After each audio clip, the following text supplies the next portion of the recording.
Section 5. Hatti's Tale. Fear is found. Hatti's voice did not change. It was slow and heavy, like the river itself. Then Ta called all the animals together.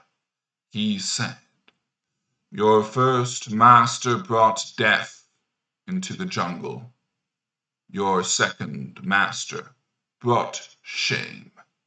Now there must be a law, and a law you cannot break.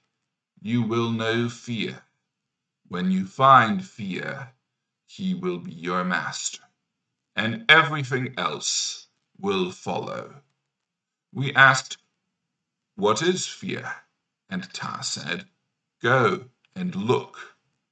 So we went into the jungle to search, and it was the buffaloes who found him first. "Ugh," said Misa, the leader of the buffaloes, from his sandbank. He did not like being part of this story. Yes, Misa, it was the buffaloes. They came back with news. They said, "We have found fear. He lives in a cave. He has no hair. He walks on his back legs." So all the animals followed the buffaloes to the cave, and Fear stood at the entrance. He was, as they had said, no hair, 2 legs. When he saw us, he cried out. Hathi stopped for a moment. That cry, that was the beginning. His voice filled us with something we had never felt before. We turned and ran. We ran over each other. We tore at each other. We did not know what we were doing because we were afraid. And that night, for the first time, we did not sleep together as one people. Each animal went apart. The pig with the pig, the deer with the deer, horn to horn, hoof to hoof, each tribe alone shaking in the dark. The animals by the river were very quiet now. Even the pigs had stopped moving. But the first of the tigers was not with us. He was still hiding in the marshes of the north. When the news reached him, he said, "I will go to this thing and break its neck." So he ran through the night toward the cave. But the trees and the creepers remembered what Ta had told them. As the first of the tigers ran, they reached down and touched him.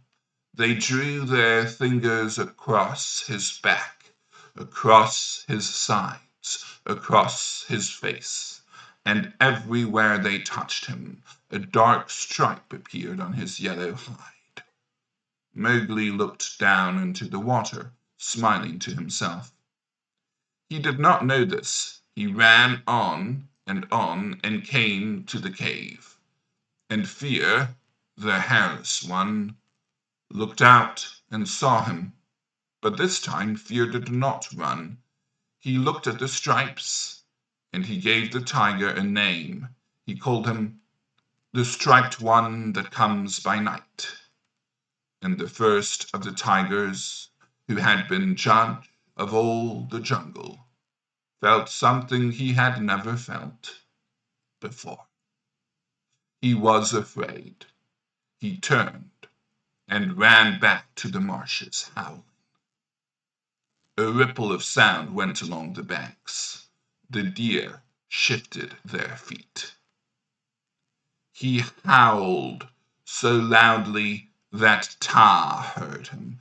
Ta came down and asked, "What is wrong?"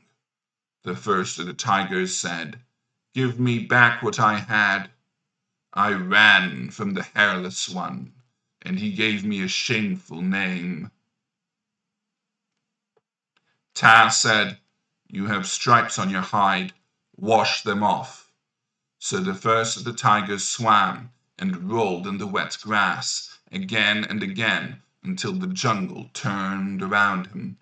But not one stripe moved, not one bar disappeared. Then Ta said, "You killed the buck, you let death into the jungle, and with death came fear. Now the animals are afraid of each other, just as you are afraid of the hairless one." The first of the tigers said, "But they know me. They will not fear me." Ta said, "Go and see." So the first of the tigers ran through the jungle, calling to the deer, the pig, the porcupine, all the animals he had judged, and they all ran from him, every one. He who had been their master, he who had known them since the beginning.